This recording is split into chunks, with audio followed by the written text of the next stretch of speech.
Okay, so welcome to this latest edition of ABNcast. My name is Lee Hayhurst. I am the editorial director of at Aviation Business News, and this is a special edition. We are one of two we have done so far this year, previewing the T2RLEngage event, which will take place in September, when around 650 people will join the T2RL guys in London for 2.5-day conference, looking at the world of airline distribution, retail and e-commerce, or offer, order, settle, deliver as it's known. We'll talk a bit about that, or a lot more about that in the next 20 minutes or so with my guest today, Richard Clarke. Richard is the Chief Executive of T2RL. So welcome, Richard. It's good to speak to you today. Thanks very much, Lee. Great to be here. Good to see you again. Yeah, and you. So let's get straight into what we can expect to hear at the conference in September. We're going to talk about payments in particular in this session, because you've added that this year as a specific sort of thread. And obviously, payments is absolutely key to everything we talk about. It's the bit that, well, we talk about settle. So that's key for settling anything. You've got to be able to sort of transact the money, and then you can deliver. So there's a very important element of this. It's an element that's becoming more important. And there are actually, we've met in a few previous events where we talk about that for the whole 3 days, just talking about payments. It's a kind of complex area. So just give us an idea from your perspective about what the key trends are. I think we should start from what the customer these days is expecting from payments, because I mean ultimately the customer is always right. So if a customer wants it, they should get it. But there's so many different options out there now in payments that it becomes a very complicated world to navigate, doesn't it? Yeah, it does. And I think it becomes more complicated for the airlines. I think that the industry has always had some challenges around payment. And remember, the industry invented its own clearinghouse, which has been very efficient of a way of moving money from the customers to travel agents and the travel agents to the airlines and so on. And that mechanism was relatively, I'm going to say, was a relatively cheap way of acquiring the of getting paid. But often it was mired in some complexity. And I think you hit the nail on the head when you said consumers really want seamless, frictionless payment experiences. And I think the best conversion is delivered through a seamless experience. They also want local payment methods. And if you look at Latin America, for example, you know, the average number of methods of payment is closer to 40, whereas in other parts of the world, that's far less. So they also want local and diverse and local payment methods, including things like buy now, pay later. So there's a bunch of things that they want, but they also want security. They want the transactions to be secure, and they need to trust the merchants that they're working with and the mechanisms that they're using to pay. And of course, they want integration with loyalty. Yeah. So I think part of the payments process and the payment processing is also tied to loyalty. And then, of course, they want it in context. So in other words, in the flow of whatever they're doing, they need to know whether they can pay right away, whether they can wait and pay later. We talked a bit about offering other services like credit, and offering credit these days is another form of ancillary revenue. So I think consumers want more, and they want it to be easy to work with. And then there are some consumers, and I'm not saying this is universal, but there are some consumers that are very focused on the sort of sustainable and ethical side of things, and want to make sure that when they make their payment transaction, for example, if they want to offset their carbon or whatever, then they have the ability to do that. And that all has to be built into the payment flows for the airlines to work to. And if you think about offer, order, settle and deliver, offers are now tied to merchandising, and some of those things that we talked about, like loyalty, would need to be integrated. So essentially what we have is a more complex environment with more options, and consumers just will continue to demand more and more alternatives. And I think that's really the trend. That's where we're heading. Yeah, I mean, obviously buying a flight, for anybody really, it's always a big ticket item. The flights aren't necessarily, they're never cheap. It's not like buying a pair of socks. So consumer is looking for ways to sort of ease that burden of the cost initially. So as you said, you've got all these different potentially ways of paying, with paying in 3 installments, or buy now, pay later, and so on. A lot of airlines don't necessarily offer that. So you are finding, however, a lot of the retailers, a lot of the OTAs will offer that. So how you want to pay can become a decision for the consumer as to who you transact with. Yes, and this is all about conversion, right? So once the airline has brought them to their website or brought them to the point of sale that they wish to transact with, whether that's their mobile app or whatever, then they don't want to lose the customer. They want to transact and get the money. At the end of the day, this is all about revenue.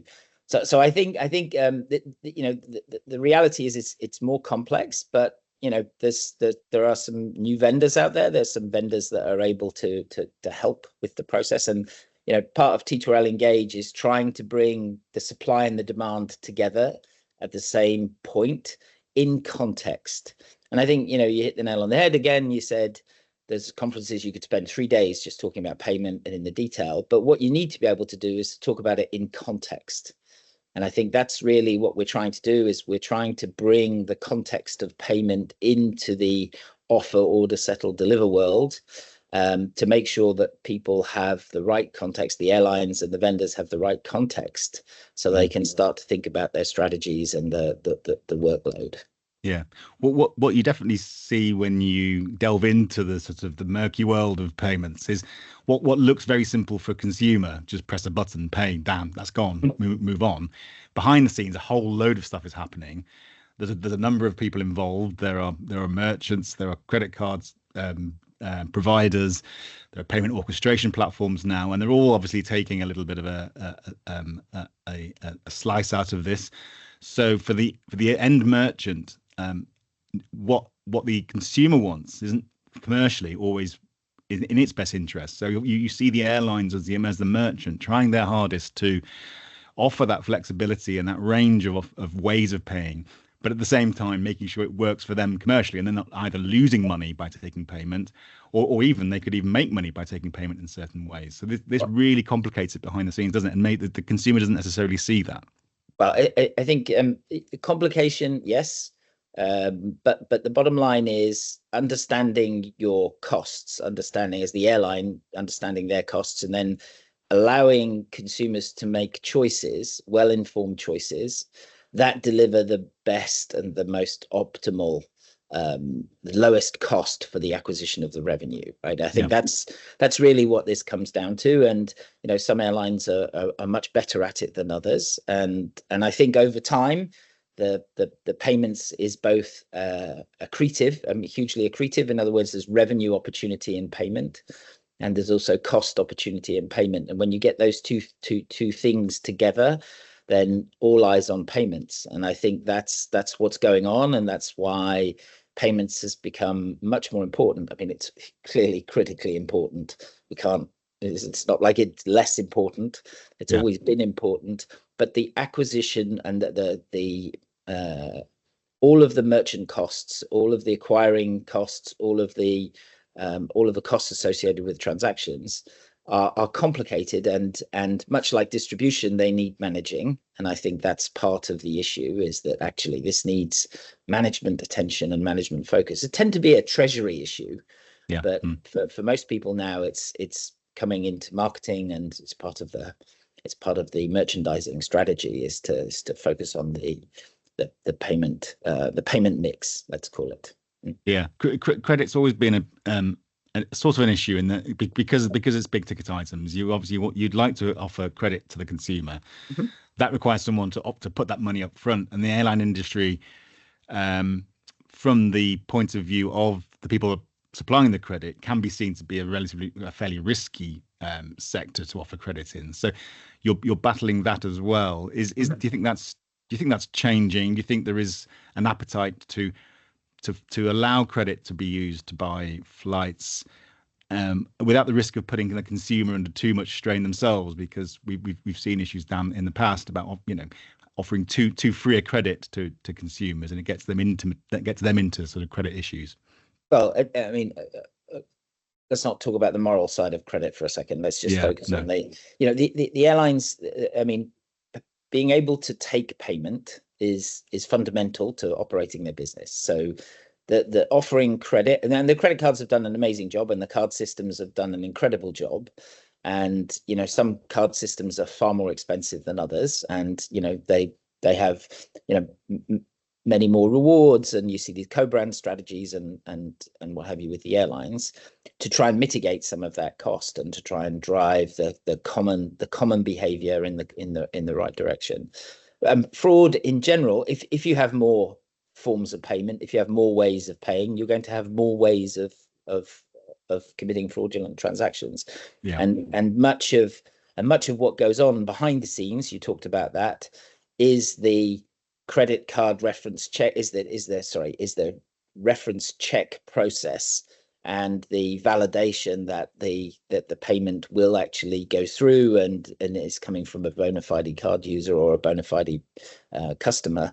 And I think that's part of the challenge, that with all of this complexity comes new ways of committing fraud. And I think AI has some very interesting opportunities to look at some of those patterns in the aggregate and in the sort of micro transactions, if you like, to try and help the airlines manage some of that. So there's much more technology required, and there's a lot of organizational activity and organizational change that's required in order to adapt some of those technologies to being useful.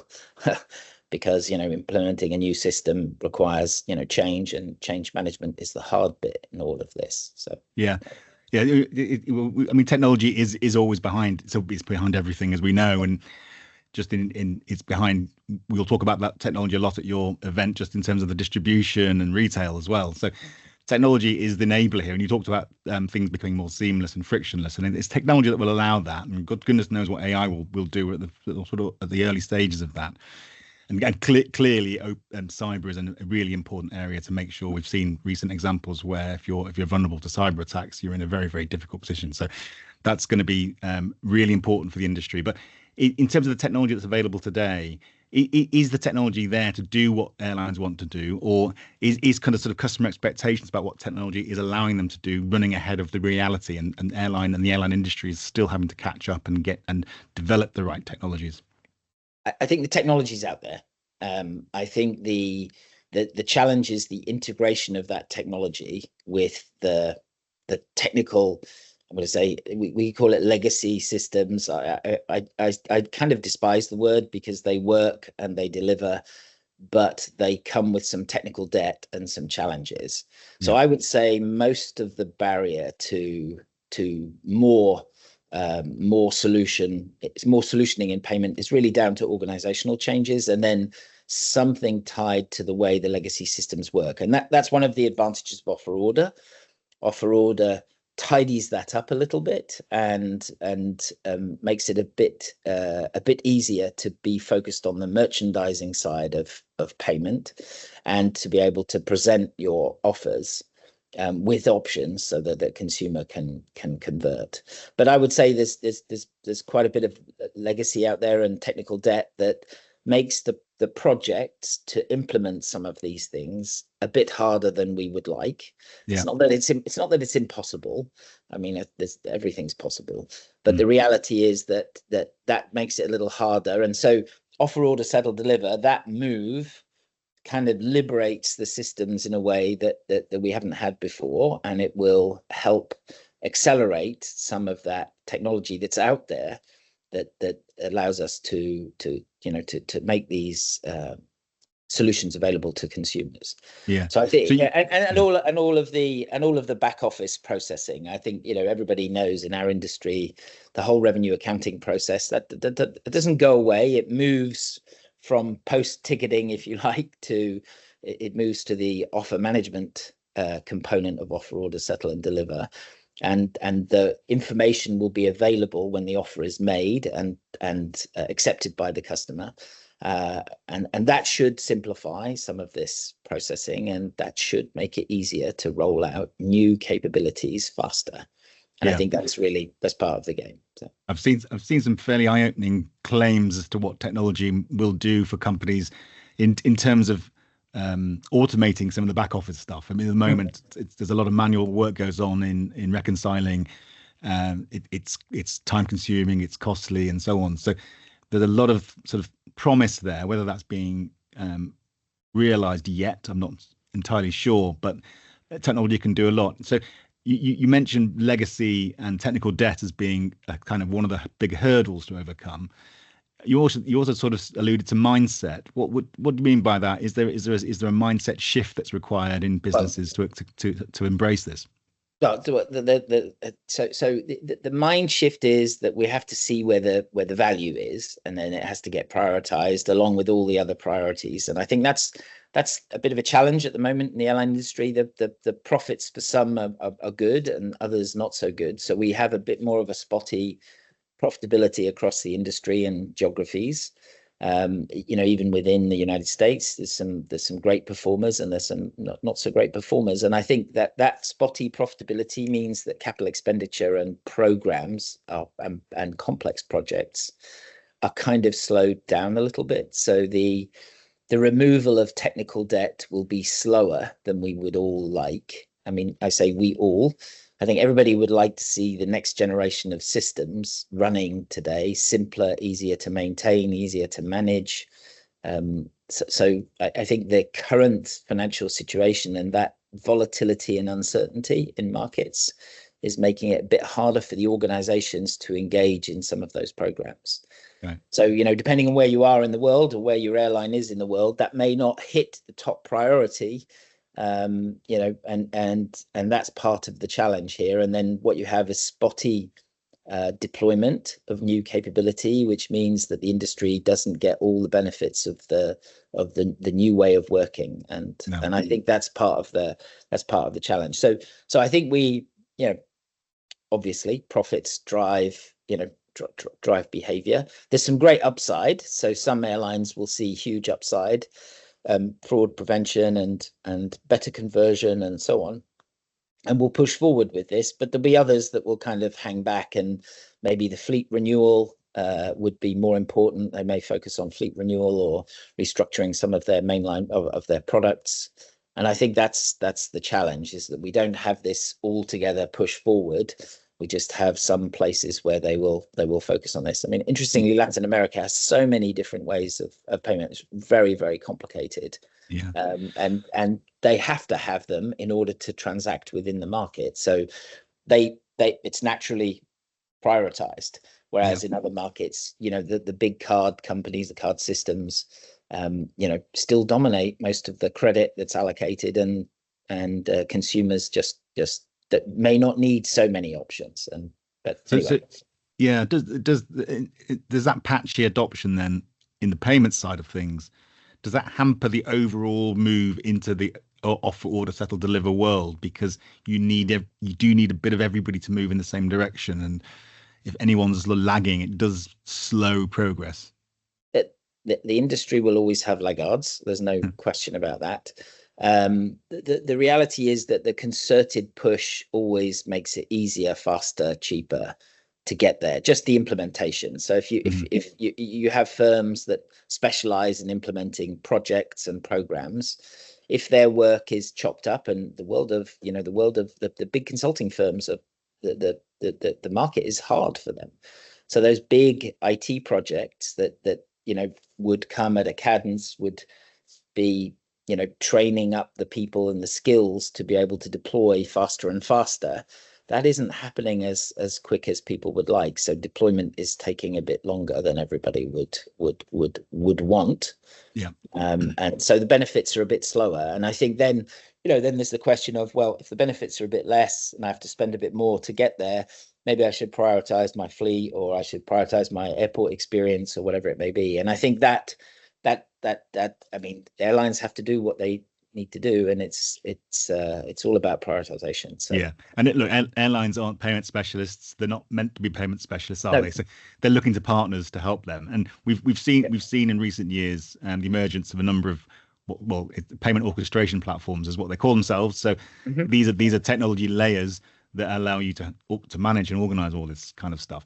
Is that the key to this, or is that just adding another layer of complexity? I'm going to say yes. I'm going to say a point of aggregation that simplifies the integration is valuable. And I think that's that. So I would say that the payment orchestrators are going to play a very important role.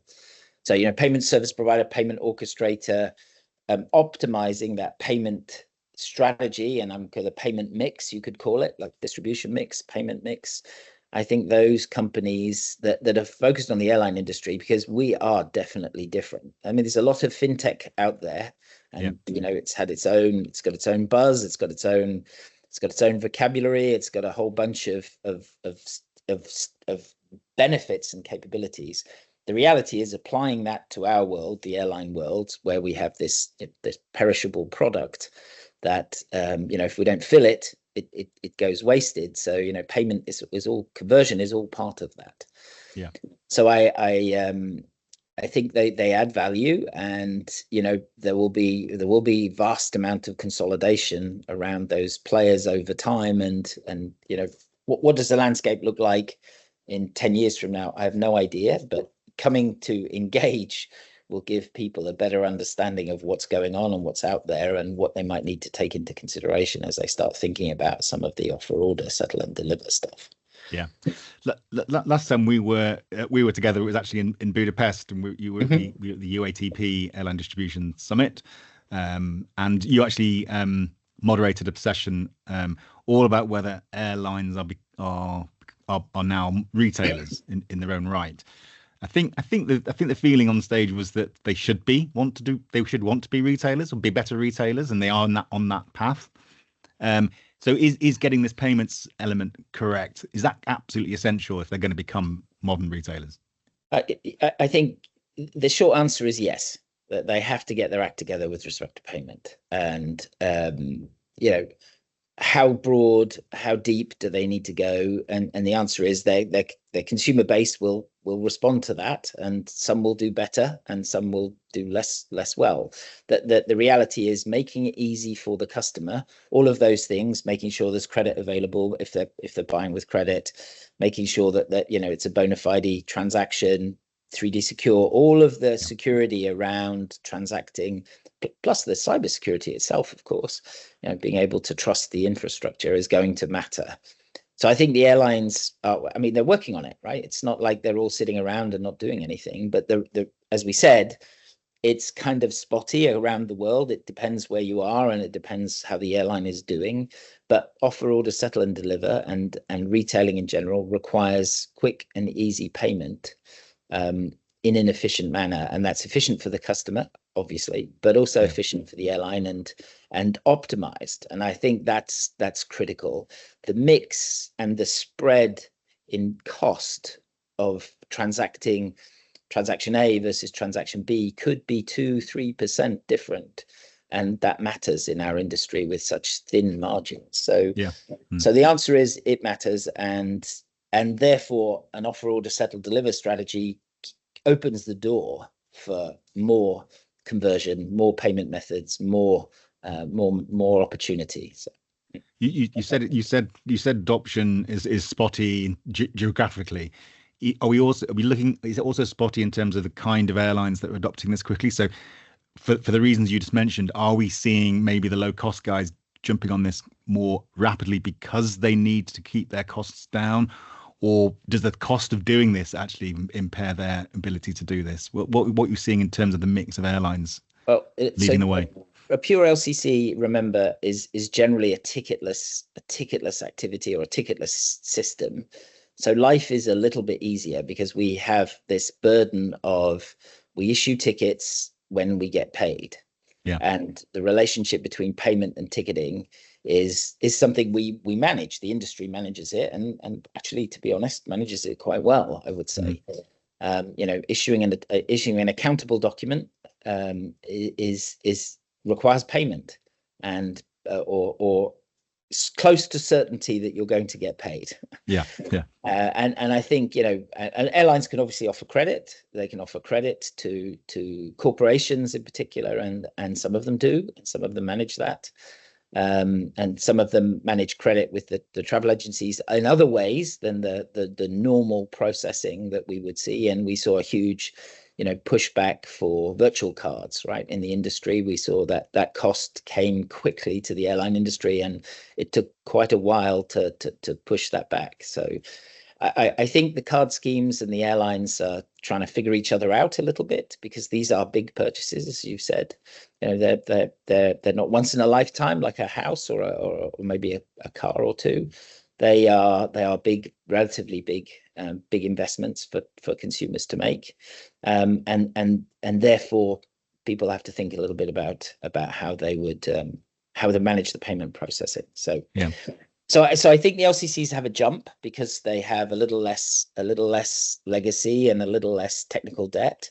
But the other airlines are fast following, and I think we've seen that, right, on some of the websites. We've seen buy now, pay later. We've seen some of the innovations happen much faster on the LCCs. Single currency, for example, they can operate a single currency and then just change the UI to manage the exchange rates, and there are services now out there that will manage that on behalf of the airline. So they have generally less debt, technical debt, and they can move a little bit quicker. And the name of the game is conversion. You brought somebody to your website or your mobile app. You want to convert them and take their money. Yeah, and as we were saying before we started speaking on this episode, you've seen the OTAs innovate on this area as well, because that's their point of difference, that's their point of competition. And obviously T2RLEngage last year did widen its scope to embrace that kind of wider distribution set and bring in the distributors and the OTAs. Final thought before we have to finish, Richard, because time's nearly up. But for people coming to T2RLEngage this year, the fact you've got a payments track, firstly, what does that say about where payments are and where we are in terms of the maturity of this move into modern retailing? And what will delegates who come take away from this year's event in terms of specifically on the payment side of things? I think the contextual, the nature of the context of where payments sit is what we would like them to walk away with. We want them to have a kind of unified vision. So offer order as the retail engine, and then what drives that and supports that is payments, and hopefully we'll have some OTAs. As you said, they tend to lead a little bit, especially in the opportunity for offering credit and making a profit from offering that credit, taking some additional risk or sharing that risk with some specialized vendors who do manage that risk well. But there's some upside there. So learning from who's doing it well. I think that's something that we would want the delegates to see. What's going on, who's doing it well, and how does that play out in the overall strategy for becoming more of a retailer than perhaps we are today. That's what I would say was important. I think future-proof. We often talk about future-proof architecture. There's no such thing as future-proof architecture. In other words, architecture by its very nature evolves over time. But I think understanding the world of APIs and understanding the world of cybersecurity around those APIs is also going to become important. So the how we get things done is via APIs. How do we secure them? How do we make sure that the customers can trust the infrastructure that we're putting in front of them? Because there's a bunch of liability attached to that as well. So it's all of that together, I think. Yeah, look, good. We're looking forward to seeing you there in London in September. And thanks for joining us today, Richard, on ABNcast. Pleasure to speak to you as always. Great pleasure, Lee. Look forward to seeing you in September. We'll see you in London. Thanks very much. Have a great day. Cheers.